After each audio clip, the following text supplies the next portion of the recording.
यहाँ एक बात हमें याद आ गई, मुंबई की बात है। दो महात्मा गाड़ी से जा रहे थे, पुरानी बात, बहुत पुरानी बात। एक महात्मा के दांत नहीं थे, पोपले थे।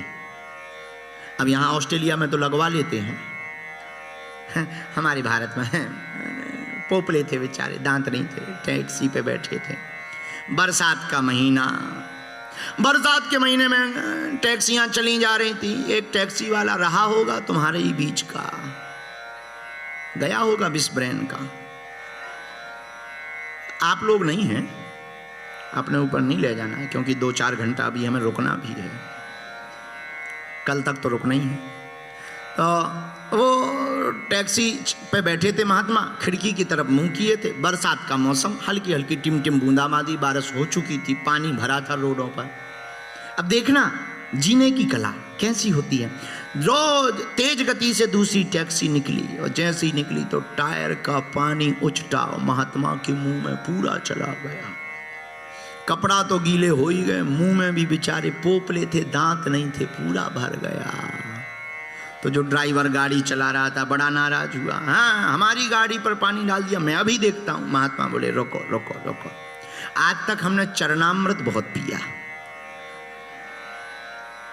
गुरु चरणों का जल बहुत पिया, पहली बार टायरों का चरणामृत पिया है।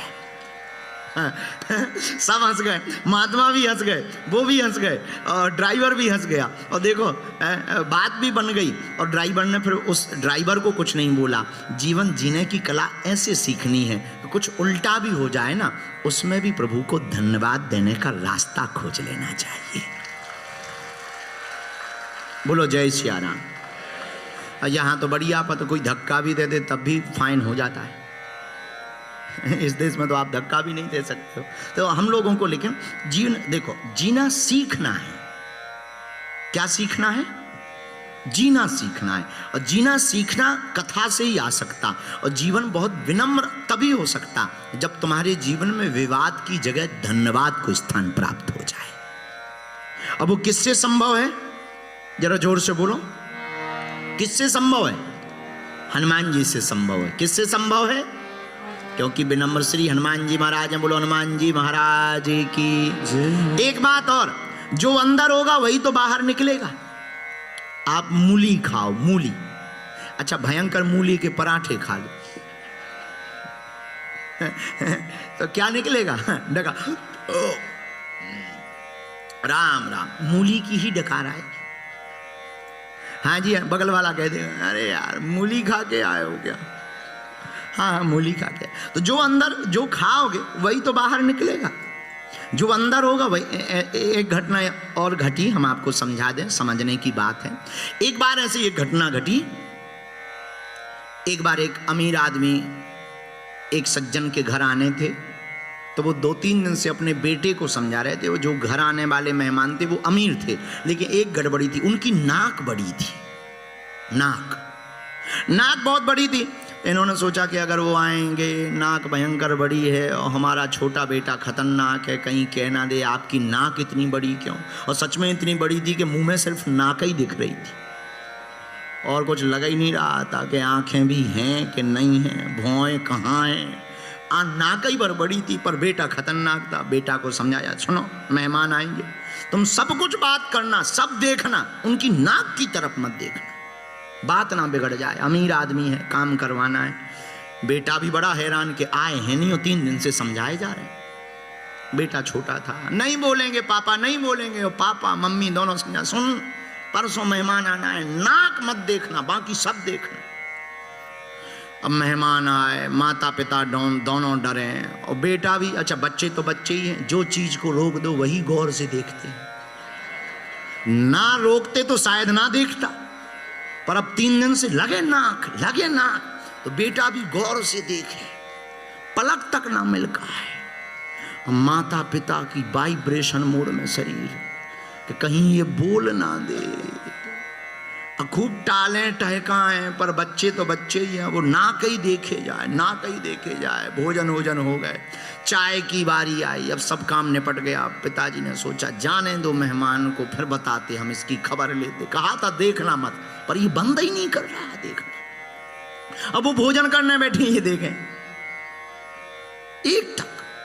अंत तो गत्वा जब चाय पीने की बारी आई अंतिम समय में माता पिता ने सोचा बढ़िया रहा, भगवान की कृपा, कम से कम बोला तो नहीं, देख रहा पर बोला तो नहीं। जैसे ही जाने लगा और बेटा लगा ना कहीं देखने, तो माता जी जो पत्नी थी उनकी, सेठ जी की, उन्होंने कहा कि ये चाय है, आपकी नाक में कितनी शक्कर डाल दूं?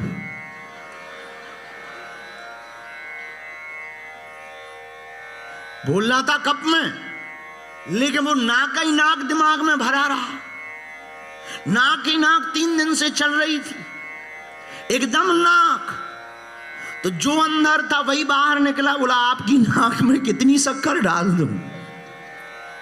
बोलना था आपकी चाय में कितनी शक्कर डाल दूं? तो जो अंदर होगा वही बाहर निकलेगा, जो हमारे अंदर भरा होगा वही बाहर प्रदर्शित होगा। हमको एक दार्शनिक की बहुत ऊंची बात याद आती है। दार्शनिक कहता है सोच विचार विचार करके करना चाहिए, सोच विचार विचार कर करना चाहिए, क्योंकि जो तुम सोचोगे वो वाणी बन जाएगा, और जो तुम बोलोगे वो कर्म बन जाएगा, और जो कर्म बनेगा वही तुम्हारा भाग्य बन जाएगा।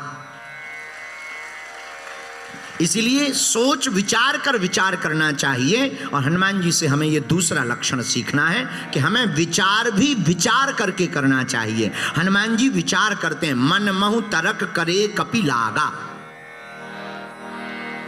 हनुमान जी विचार करते, कपि मन कीन विचार। हनुमान जी विचार भी सोच विचार कर करते। मेरे पागलो, विचार इतना पवित्र होना चाहिए कि तुम्हारे विचार जो वाणी में परिवर्तित हों तो वो कथा बन जाए, और जो तुम्हारी वाणी से निकले वो कर्म, और कर्म ऐसा बन जाए कि कथा का आयोजन तुम्हारा कर्म बन करके उभर आवे। जैसे हमारी माता जी, माता सोमा माँ सोमा जी है, कितना अद्भुत विचार, गुरु जी हमारा विचार कथा हो जाए। अच्छा एक जगह नहीं, 3 जगह, 3 जगह कथा हो जाए। ये विचार कितना पवित्र है। ऐसे विचार जब जन्म लेते हैं तब भक्ति का प्रचार होता है। ऐसे विचार से भक्ति का प्रचार होता है, वरना तो सब बेकार होता है। तो हनुमान जी महाराज तो विचारवान हैं। क्या है हनुमान जी? विचारवान।